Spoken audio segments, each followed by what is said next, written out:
do exame. Artigo 158.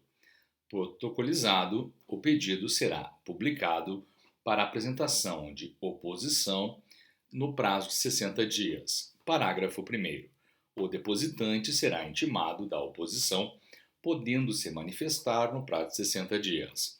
Parágrafo 2º. Não se conhecerá da oposição nulidade administrativa ou de ação de nulidade ser fundamentada no inciso 23 do artigo 124 ou no artigo 126, não se comprovar, no prazo de 60 dias após a interposição, o depósito do pedido de registro da marca na forma desta lei.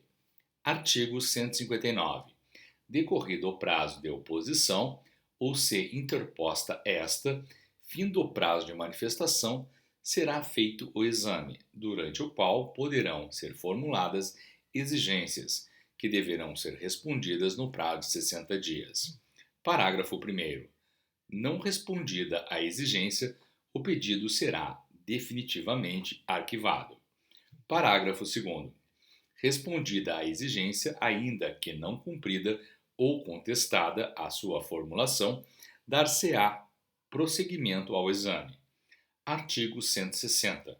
Concluído o exame, será proferida a decisão, deferindo ou indeferindo o pedido de registro. Capítulo 10. Da expedição do certificado de registro. Artigo 161. O certificado de registro será concedido depois de deferido o pedido e comprovado o pagamento das retribuições correspondentes. Artigo 162.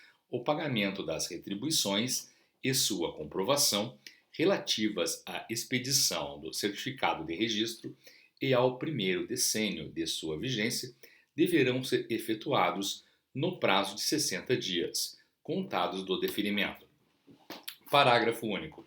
A retribuição poderá ainda ser paga e comprovada dentro de 30 dias após o prazo previsto neste artigo, independentemente de notificação, mediante o pagamento de retribuição específica, sob pena de arquivamento definitivo do pedido. Artigo 163. Reputa-se concedido o certificado de registro na data da publicação do respectivo ato. Artigo 164. Do certificado deverão constar a marca, o número e data do registro, nome, nacionalidade e domicílio do titular, os produtos ou serviços, as características do registro e a prioridade estrangeira. Capítulo 11. Da nulidade do registro. Seção 1. Disposições gerais. Artigo 165. É nulo o registro que for concedido em desacordo com as disposições desta lei. Parágrafo único.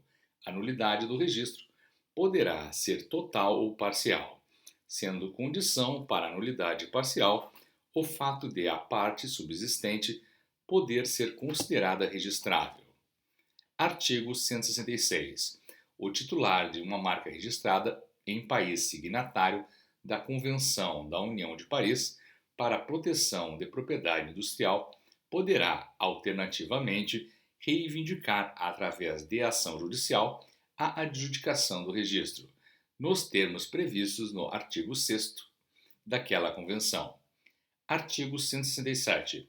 A declaração de nulidade produzirá efeito a partir da data do depósito do pedido.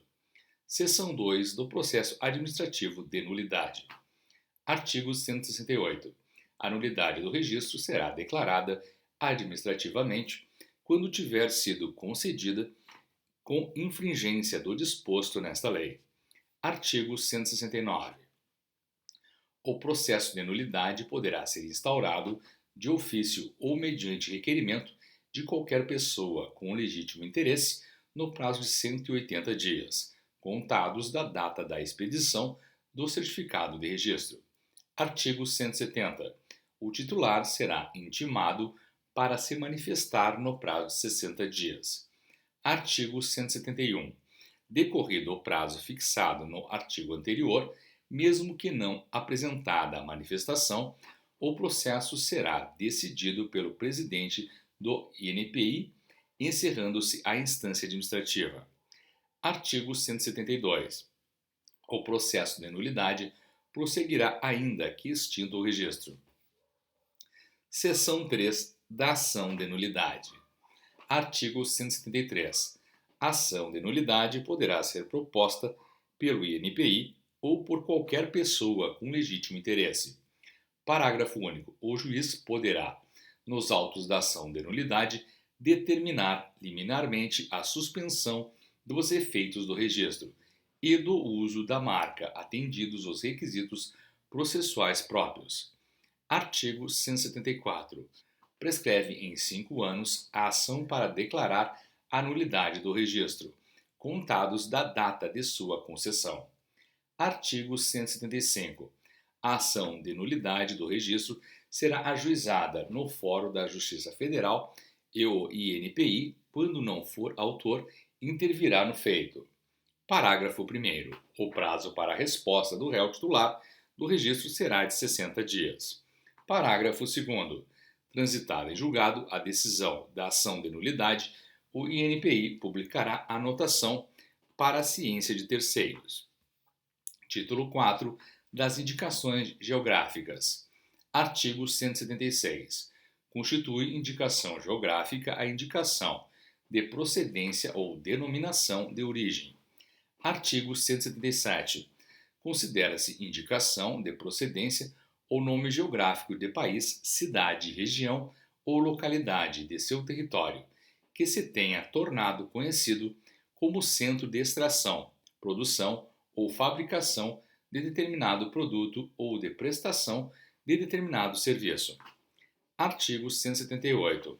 Considera-se denominação de origem ou nome geográfico de país, cidade, região ou localidade de seu território que designe produto ou serviço cujas qualidades ou características se devam exclusiva ou essencialmente ao meio geográfico, incluídos fatores naturais e humanos.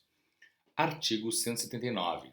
A proteção estender-se-á à representação geográfica ou figurativa da indicação geográfica, bem como à representação geográfica de país, cidade, região ou localidade de seu território, cujo nome seja indicação geográfica. Artigo 180. Quando o nome geográfico se houver tornado de uso comum, designando produto ou serviço, não será considerado indicação geográfica. Artigo 181. O nome geográfico que não constitua indicação de procedência ou denominação de origem poderá servir de elemento característico de marca para produto ou serviço, desde que não induza falsa procedência. Artigo 182. O uso da indicação geográfica é restrito aos produtores e prestadores de serviços estabelecidos no local, exigindo-se ainda, em relação às denominações de origem, o atendimento de requisitos de qualidade. Parágrafo único. O INPI estabelecerá as condições de registro das indicações geográficas.